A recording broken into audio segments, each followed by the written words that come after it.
Right, welcome back. It is the end of the day of part 2. Does that make sense? I'm standing beside a very, very tall Nissan Navara at the moment. I have what I like to call my redneck jacks. So there you go. That's the redneck jack there. Nice and safe. You've got a wood behind the wheel, making sure that we keep that from rolling back on my head. So this is all safe, perfectly safe. Perfectly safe. So what I've done is I have these thoughts in my head and I go, how the hell am I going to do this? And what I seem to have found is a little route through. So taking the trim off, and there's a hole there. It's meant to hold that trim in, so it's actually that bit there. So, but what I'm going to do is I'm going to see if I can actually drill a hole beside it here, so we can still use that. But basically there's another hole on the other side of the chassis where the cable can come through. So I think that will make that look really neat and tidy. So it'll literally be a case of drilling a hole through there, obviously galvanizing it, protecting it somehow with some chemicals. But then, yeah, literally that will all be still clipped in. Well, the other thing that I'm looking at is my stainless steel things have popped up as well, so that might be another little fix to do as well. But yeah, we seem to be getting on. We seem to be seems to be cracking on. Time for the next bit. Right, so we've taken the little unit out that we're going to try and connect into. We've got a wire somewhere. Yeah, this is the wire, sorry. We've still got the wire connected to the reel here, and that goes in through underneath this slot and then out through that grommet there.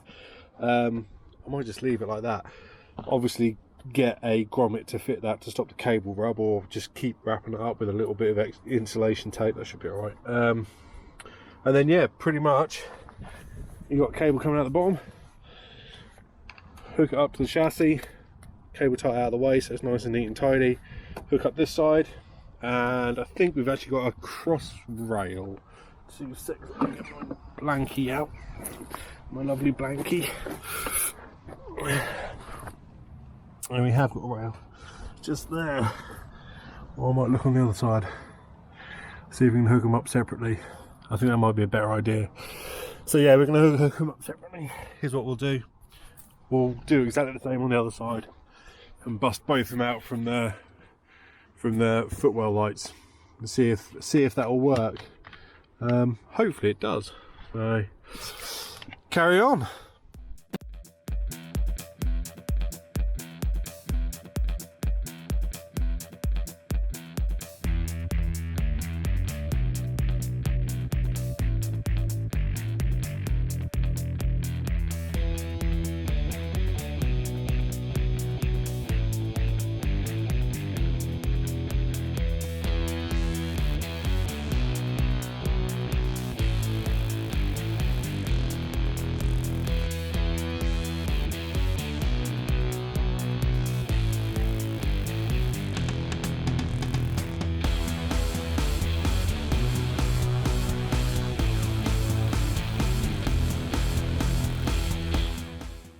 Saying today's one of those weird days where we're getting stuff done, but not the exciting stuff. It's the low down and dirty, needs to be done stuff.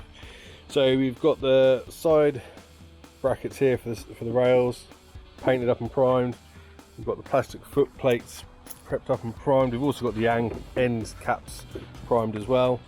Now we've got to bedline the that'll be the third and final coat on the rails themselves, and then we're waiting for a colour to turn up because we're going to paint it a colour.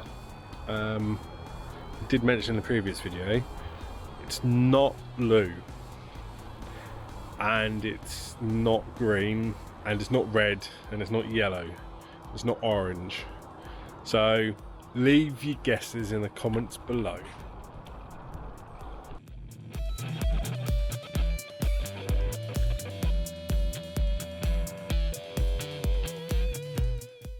Right, so it's end of day. Jeez, the state of that. It's been a tough day.